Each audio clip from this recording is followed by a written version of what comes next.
What is the history of campus polling places for college students?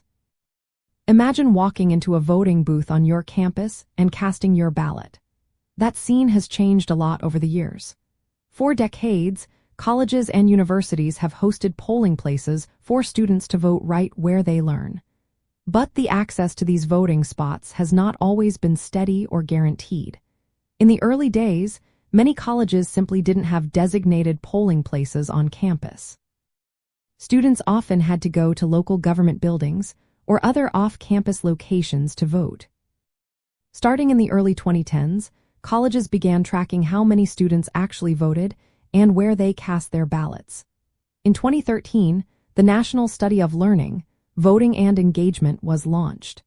It was a free tool that helped colleges see how many students registered and voted in national elections. This was a big step because it showed how many students were participating in democracy.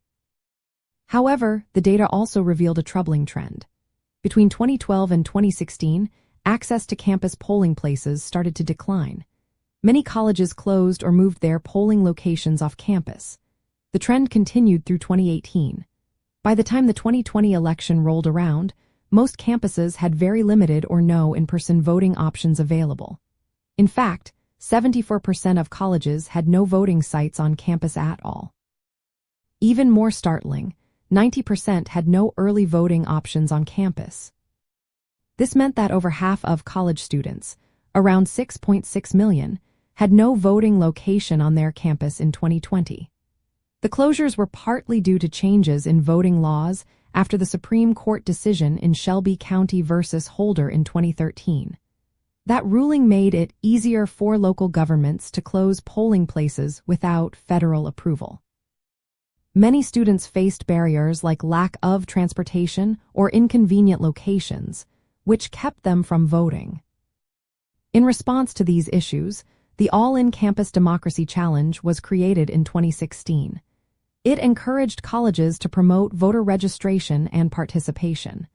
Many schools joined and worked to make voting easier for students. By 2020, campuses involved in the program outperformed others in student voting rates. Knowing this history helps first-time voters understand that voting options on campus are not always guaranteed. You might need to vote at a nearby polling place, vote early, or use mail-in ballots. Many colleges are now working to improve access, so it's a good idea to check with your campus election office or student government about what voting options are available to you. Whether you vote on campus or off, your voice matters.